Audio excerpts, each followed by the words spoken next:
In India, there was a special young guy. Since he was a child, he had a hobby of collecting animal dead bodies.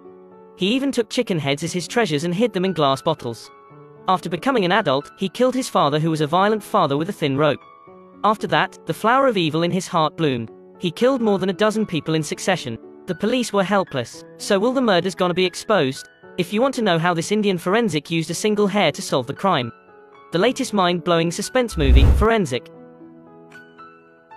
The story started with the disappearance of Sheriff Allender's niece. Divya, the daughter from a famous family, was kidnapped after school. The gangster did not demand a ransom. As soon as Ritika heard the news, she knew something was wrong. Sure enough, next day afternoon, on the river beach at the back of the school, they found the girl's body. The body was penetrated by a sharp blade. It was quite tragic. After the investigation, Ritika guessed that it was probably a vicious serial murder. Because shortly after Divya's death, there were many similar cases in Trivandrum. The victims were the same age as Divya. The death cause and status were also surprisingly similar. To avoid causing social panic, the case needed to be solved as soon as possible. Ritika applied to the chief for a forensic to join her team. So, the chief appointed a forensic consultant, Samuel, to participate. They said that Ridika's ex-husband was Samuel's brother, Xavier. 6 years ago, Ridika lost her little daughter Navya because of her carelessness. The couple broke up after a big fight. Ridika took her eldest daughter Nayana with her. The two families had never seen each other ever since. Seeing the former brother-in-law, Ridika obviously wasn't happy.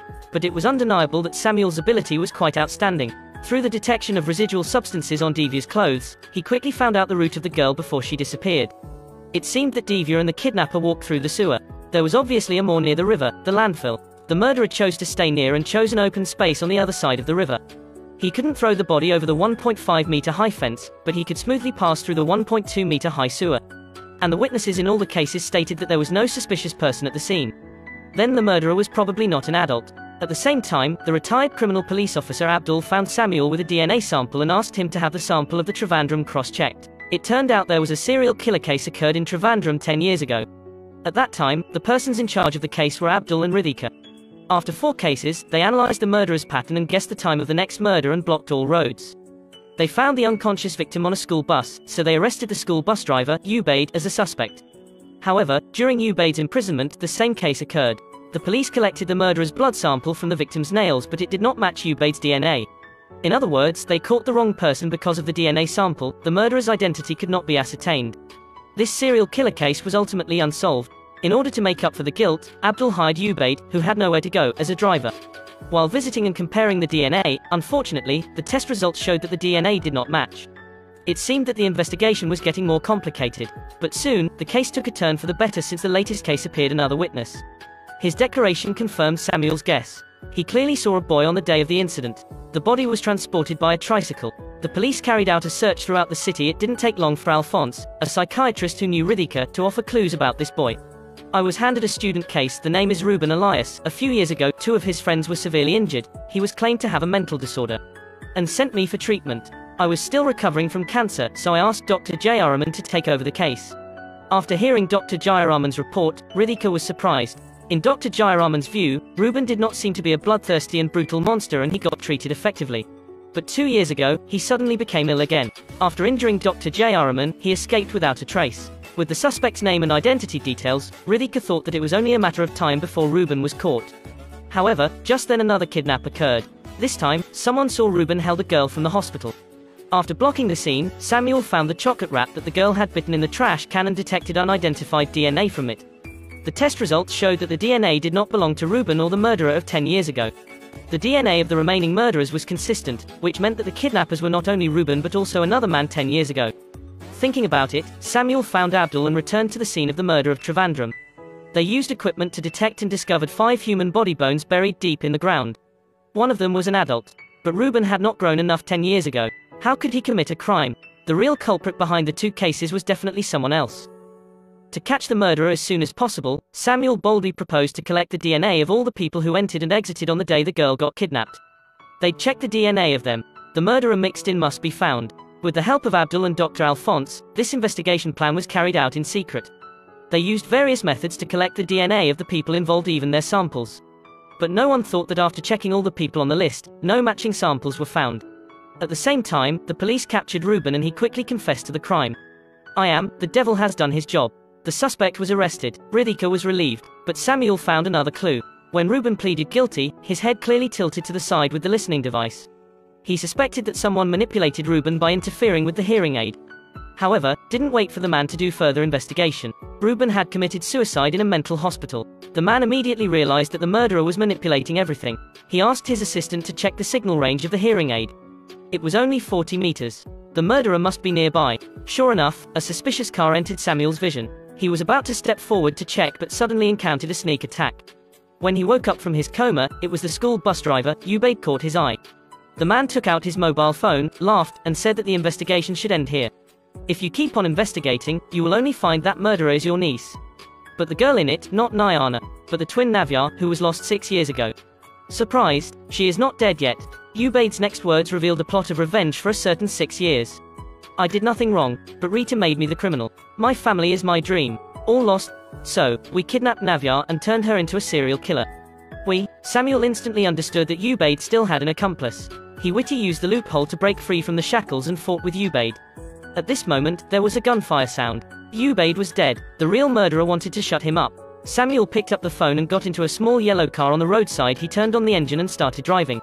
On the other side, another child was missing for no reason. After receiving the report, Ridhika immediately based the child's phone location and began chasing after.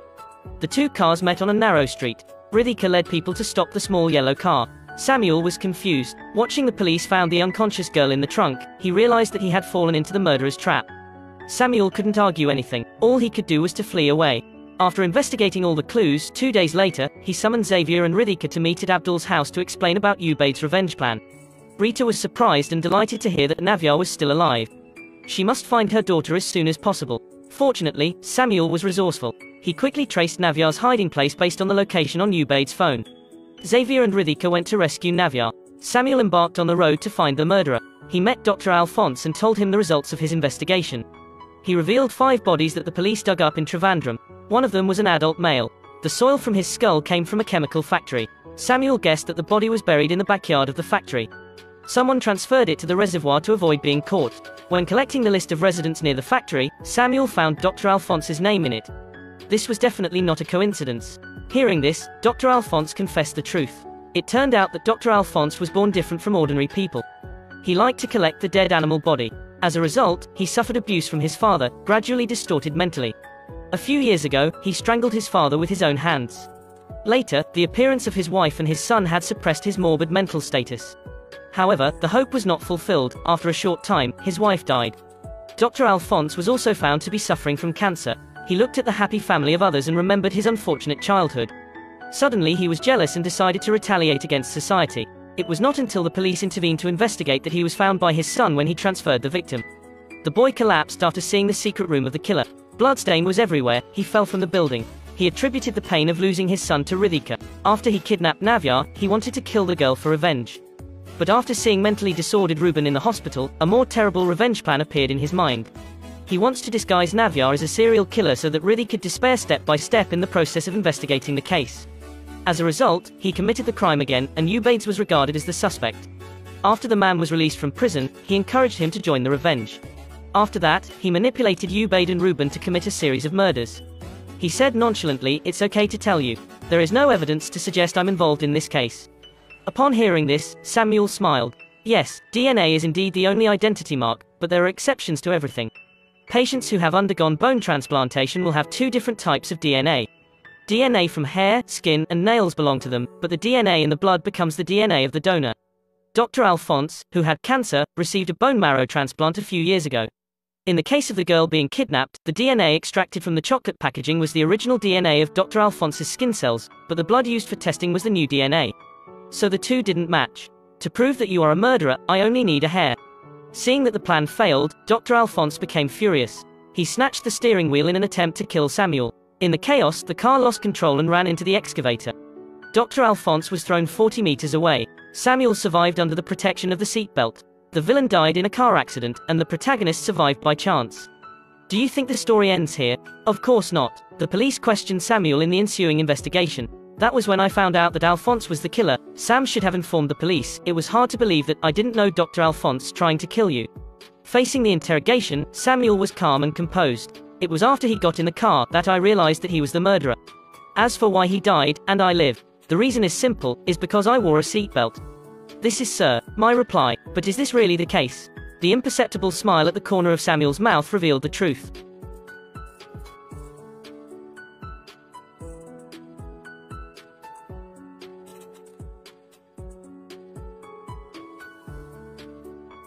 Serial murders, perverted killers, forensic murderers in Indian crime suspense films. It can be said that in recent years, the excellent work like Forensic has frequently appeared. The strange atmosphere in the first 3 minutes made the audience reminisce about the Indian version of The Hidden Corner. Unexpectedly, the following plot was reversed layer by layer, and the screenwriter was also very careful in detail. Although there are some small loopholes in the logic, the overall flaws are not concealed. It is worth watching.